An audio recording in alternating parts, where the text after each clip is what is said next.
Is climate change to blame for the heat wave in Europe?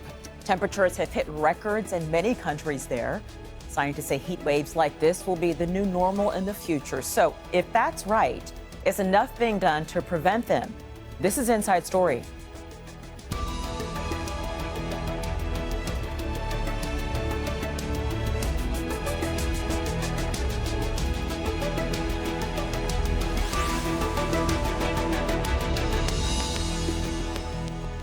Hello and welcome to the program. I'm Richelle, Carey. A heat wave has baked Western Europe this week, with cities in France and the Netherlands seeing record-breaking temperatures. In Germany, a new high forced the shutdown of a nuclear reactor after the water became too hot. And with temperatures in the UK soaring past previous levels, its Met Office is warning heat waves like this could become normal in 2 decades. We'll get to our guests, but first, this report from Nadim Baba. Enjoying the heat in Paris, the water fountains by the Eiffel Tower are a popular place for those trying to stay cool. As a red alert was issued for northern France, and the capital reached an all-time national record of 41.6 Celsius. While French media reports suggest 5 deaths might have been linked to the current heat wave. On Wednesday, Belgium, Germany and the Netherlands all recorded their highest ever temperatures, and they did it again on Thursday, all topping 40 degrees Celsius. While some in the Belgian capital Brussels are making the most of it, it's led to a so-called code red being issued for the first time.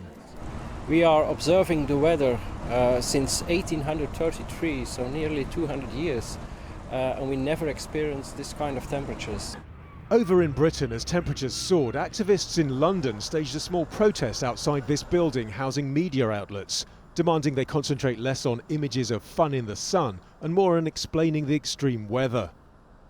We can't talk about a hottest day on record with headlines like "What a Scorcher" without looking into why is it the hottest day on record and what does that mean for humanity? What does that mean in the next 10, 20, 30 years for our being able to eat, for food, for particularly for people in developing countries who this is affecting right now.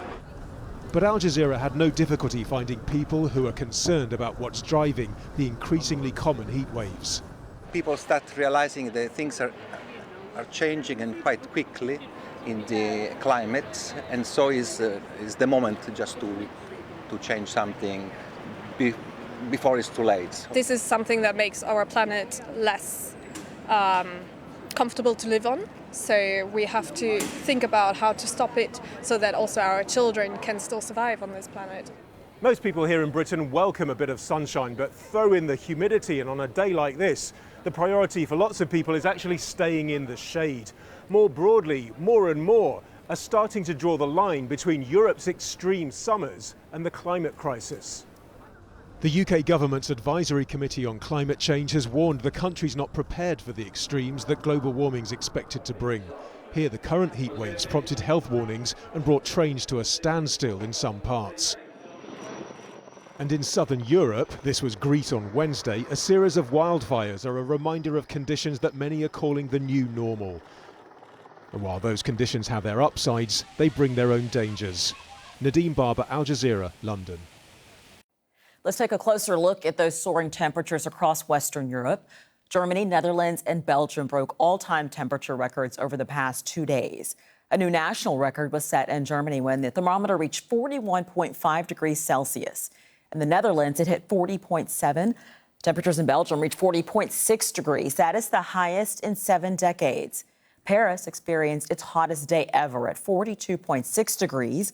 A red alert was issued in northern France and in 13 cities in Italy. And the UK saw its second hottest day ever on Thursday as temperatures soared to 38.1 degrees. The extreme heat disrupted travel across Europe, with trains running slowly to avoid buckling rails.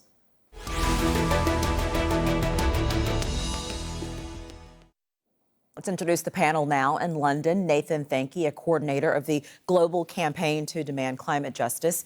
In Geneva, by Skype, Tessa, a climate change coordinator at the International Federation of Red Cross and Red Crescent Societies. And in Loughborough, Tom Matthews, a lecturer in climate science at the university there. Welcome to all of you. Tom, I'm going to start with you. If we have a hurricane or a tornado or flooding, that is immediately seen as an emergency. Do you think that these heat waves and climate change are being treated as a proper emergency? I think that's an excellent question. You're right. The things like tropical cyclones are very visual. So the destruction that they cause is rightly seen as an emergency. Heat waves are a very different being, because they're sort of a creeping threat. You don't see the heat, but you certainly feel it. And worldwide, that's certainly where my concerns are. They are in extreme heat. We already have billions of people worldwide living in places that experience really extreme conditions, far more extreme than what we've seen in Europe in the last few days. Temperatures approaching 50 degrees Celsius, and they've really challenged people's ability to, sort of even just survive. And certainly, really challenge people's options, or sort of restrict them when it comes to doing things like earning a living. And out of all the climate sort of hazards that can respond to a warming climate, or will change in a warming climate, it's extreme heat that is perhaps the clearest change. As temperatures increase worldwide, dangerously hot weather becomes more frequent and it becomes more intense. So we'd expect to see temperatures of the likes of the 40 degrees that we saw in the UK, or close to 40 degrees, the high 40s in south of France, and the 54 degrees that occurred in Pakistan in 2017 occurring more frequently, and events of the same rarity to be even more severe, so higher temperatures. And I think to date, perhaps that has been slightly off the agenda, or at least not as high on the agenda as it should be, in terms of how we sort of prioritise climate hazards in a warming climate. Nathan, how predictable are these heat waves? I mean, I'm not a climate scientist, but I think even a layperson can say that they're quite predictable. The last 4 years have been the highest on record. When we look at them, it's a cumulative effect. 2015 is the hottest year that there ever has been, followed closely by 2016, 2017, and now 2018. We don't know what we are at for 2019, but we can say with a high degree of certainty it's going to be up there. So the likelihood of these types of events, heat waves, but also the other impacts from climate change, being seen more frequently is increasing exponentially. It's not really a matter of debate anymore. Tessa, we'll talk about climate change broadly in just a moment, but first, specifically when it comes to heat waves like this, what does that mean for what's expected of Red Cross and Red Crescent? Well, the Red Cross and Red Crescent have volunteers that are working with communities, that are working with the most vulnerable people affected by climate change, and in particular heat waves. And what we're seeing is that often the most vulnerable people are affected. So this is the elderly, pregnant women, children, people with pre-existing medical conditions. We have to make sure that in times like heat waves that we're checking on them and making sure that they're okay. And this is exactly what National Red Cross and Red Crescent societies do on the ground. Tom, how would you say, if you had to critique how governments in the West right now are dealing with this, how would you grade them? So, I mean, certainly policy is not really an area that I research actively, but we can observe some very positive things have been done by Western governments in the last few years, since the last time Europe at least was hit by a really big heat wave. So that was 2003, and that really opened a lot of people's eyes, with perhaps 70,000 people killed. And in the wake of that, a number of initiatives were set up by governments across Europe. These heat health early warning plans that sort of kick into action when extreme heat is forecast. And we've seen those plans working well. Certainly haven't seen the large loss of life that we witnessed in 2003, despite temperatures surpassing those values in the rest of Europe. Now, of course, a bigger question, I suppose, is how well we in the West generally are supporting sort of measures worldwide to reduce the challenge posed by extreme heat.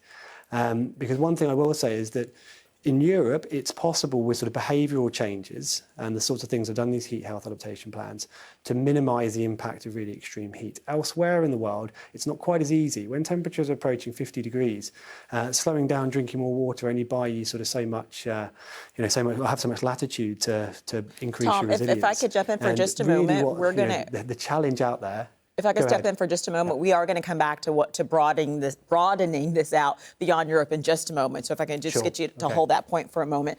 But in the meantime, Nathan, climate change is not something that we debate here at Al Jazeera. It is fact. But the fact that it is still debated in some places, particularly places like the U.S.? How troubling, how dangerous is that to you?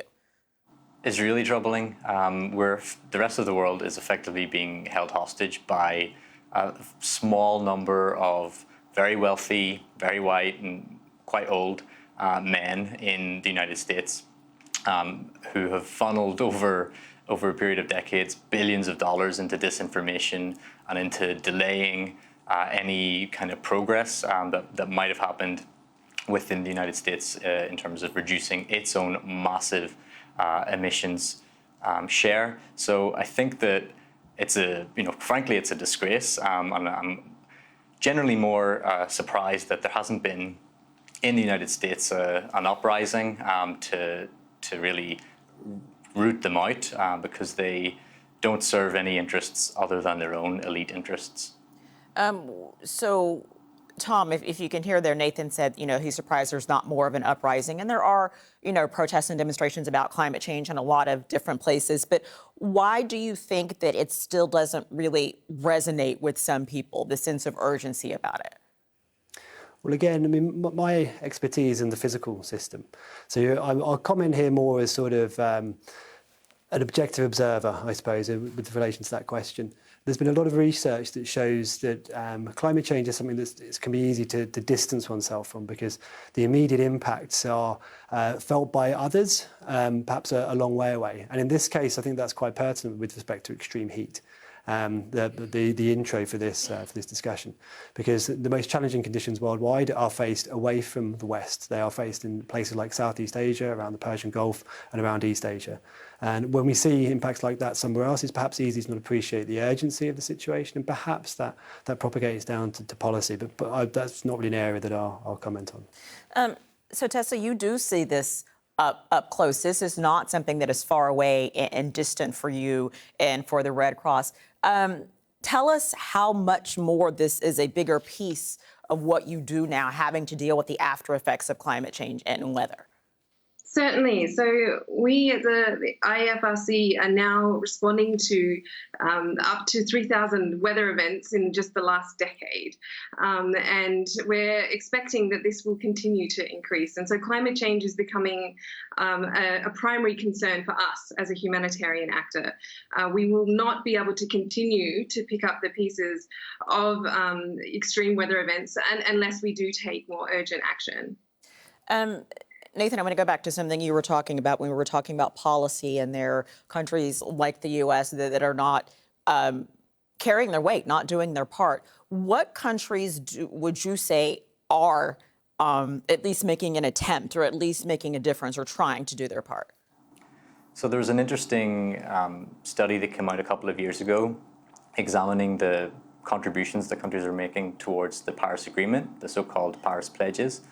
And what it did was evaluate how much their pledge represented their quote-unquote fair share of responsibility. And what it found was that, broadly speaking, the developed countries were failing quite miserably to deliver on what their fair share would be. Meanwhile, the developing countries, and including in that China, were, again, broadly speaking, more or less doing what their fair share would be, their fair share being determined by what they have historically contributed up to this point, and also what their current capacity in terms of financial economic power means for them. And so that was, I think, a shock for a lot of people to realize, because the message that we're often told is that in Europe, we have sort of many green-leaning governments who are leading the way, and this empirically proven that that wasn't the case. So there are, I don't think we can say that any government on the face of this earth is doing enough, but within the scope of what would be considered to be fair, we can say that at least the developing countries are trying. They obviously need to do more, but being able to do more will be contingent on being able to do more by having finance provided, technology provided, but currently we're not seeing that forthcoming. Instead, we're seeing actually reneging on financial commitments under the Green Climate Fund. We're seeing really prohibitive intellectual property rights being placed in the global trade system that prevent the rollout of these technologies that we really need at scale. Okay, let me jump in for just a second. You talked about finances and economy. At some point, if it isn't already, climate change costs businesses money over time. Is that the way to get their attention? I mean, it might be, but some of them think very short term. So it depends on what timescale you're talking about.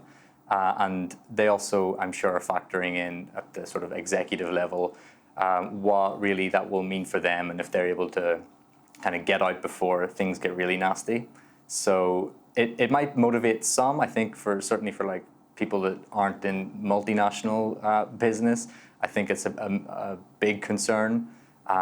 But for the for the businesses and corporations that have the lion's share of pollution, that contribute the most to that, I'm not so sure that they're really actively thinking about how much money they're going to lose. Instead, when we look at the fossil fuel industry in particular, going after what many people call stranded assets. So all these hydrocarbons that haven't yet been dug up and extracted, and can't be if we want to have any hope for living on this planet. But they're still pursuing those. So it doesn't seem to be an argument that is winning enough of them over at the executive level. Tom, I told you we would come back to this, and we absolutely are. You were talking about how different countries, different parts of the world they're not all impacted by climate change in the same way. Who gets the worst of it? Well, it really generally depends on we talk about hazards often in the context of climate change. So that's how we feel the impact. It's not through the change in the average, it's changes in the frequency or intensity of extreme events. So be they things like tropical cyclones, be they heat waves, or be they extreme storms, the likes we see in the mid-latitudes or thunderstorms. It kind of depends where you are. But generally speaking, an area that gets hit pretty hard or region is the low latitudes, places close to the equator. That's certainly the case when we talk about things like extreme heat and tropical cyclones, two of the most impactful extreme weather events worldwide. And unfortunately, in terms of heat alone, those places are already very close to dangerous thresholds in terms of temperature and humidity. And it doesn't take much, therefore, to push people into conditions that are really dangerous, where it's perhaps difficult to go out to work or simply to stay healthy. And on top of that, those regions are already very hot see the largest absolute changes in what's called the feels-like temperature, when you combine humidity into one variable. So I would say, generally speaking, low latitudes that have contributed perhaps less to cumulative carbon emissions to date, and perhaps have the lowest ability to adapt in terms of resources, that are in the firing line the most. Tessa, you deal with people on the ground that are, dealing with this right in their face. Explain why, first of all, there's really nowhere to escape, but it's also not that easy for a family to just pick up and move because of the conditions where they live. This internally displaces people. Absolutely. Like anyone, people affected by extreme weather, whatever it is, don't want to have to leave their homes, don't want to have to leave their families and their communities. And so we very much work with governments, with local authorities, and with other civil society organisations to help communities prepare for events like this, and to make sure that they're living in safer homes and they have access to resources to act early when they hear of an oncoming storm, cyclone, or of an upcoming heat wave. So there's a lot that can be done to prepare and to reduce the impacts of extreme weather. And this is exactly what we need to be doing more of as we experience the impacts of climate change. Nathan, I want to turn a critical eye to the media. I read a comment today, and I'm curious your input on this. I'm paraphrasing it, but it loosely said, why is the media, whenever there's heat waves, why do they treat these stories like they're fun stories and everyone's getting out, jumping in the pool, and that the media plays a role in shaping the way the public thinks about those things? What are your thoughts on that? I think it's outrageous. you'll notice that I think one of Extinction Rebellion's targets has been in this country, the BBC, and they've been trying to call them out for what they call a sort of bias almost towards the point of being climate denialism. I think that there is a massive degree of responsibility that lies with the particularly corporate media for downplaying the seriousness of this challenge, for also kind of misdirecting the focus of anger away from elite and corporate polluters and away from sort of taking a systemic look at the crisis and narrowing it down really to the level of individual behavior and consumption changes, which means that people feel guilty themselves, but they also will be then taking actions which will not amount to anything near enough in terms of impact. So we're not going to see the kinds of changes based not only because of the media's downplaying of the crisis, but also because of their sort of incessant misdirection away from a critique of the global economic system, really. And I think it's fairly easy to explain why that is when you look at who really controls the media, particularly in the UK. Tom, is this trend, these heat waves, climate change, is it reversible? That's a very good question. So, I mean, in the short term, temperatures will continue to go up almost regardless of what we do. And that's an inconvenient truth. That just reflects the fact that it takes some time for the climate system to respond to the emissions that are already up in the atmosphere. Reversible long term, yes. If we become carbon neutral and CO2 levels are reduced in the atmosphere, then of course it is reversible, the trend to increasing temperatures and then the increase in intense heat waves that follows. Something that I suppose in the short term we have a greater capacity to do is to increase our sort of adaptive ability, and that relates to things like these heat health early warning plans, adaptation more broadly, so to respond well to the changes that we know are coming. In the short term, we are committed to more warming. And we don't even necessarily know what a planet that's 1 degree above pre-industrial, which is where we sit right now, we don't really know what the extremes look like in a world like that, because we've only had a couple of years at this temperature level. So in the short term, adaptation is really where we need to invest some energy, because more changes are coming. But further along the line, I think going back to your question, I very much hope they are reversible, the trends that we're seeing in the short term we're committed to. And the only way they're reversible is by reducing the amount of greenhouse gases in the atmosphere. Tessa, real quick to you. I know that the Red Cross has sounded the alarm. Do you feel that governments are listening more? Yes, actually. I think we're seeing some really positive developments. Progress is slow, but I feel like this year, because of increased public attention and also because of the impacts that we're experiencing across the board, wherever you live, there is more ambition now to address climate change. And we're seeing that particularly now in the run-up to the UN Secretary General's Climate Summit, where there's an expectation that governments will come and put their commitments on the table and show how much they're committed to addressing climate change. And in fact, we've been really relieved to see that there are some positive developments there. And we hope that come September, there'll be some really strong commitments, and exactly as Tom said, around this adaptation need. But of course, we want those commitments not just to stay as statements, we want it to result in real action on the ground. And this time we'll have to tell. Tessa, thank you very much. Thank you all for this discussion. Appreciate it very much. Nathan, Thanki, Tessa Kelly, and Tom Matthews. And thank you for watching as well. You can watch the program anytime. If you go to our website, aljazeera.com. For further discussion, go to our Facebook page. That's facebook.com/AJ Inside Story. And join the conversation on Twitter. Our handle is @AJ Inside Story. From me, Richelle, Carey, the entire team. Bye for now.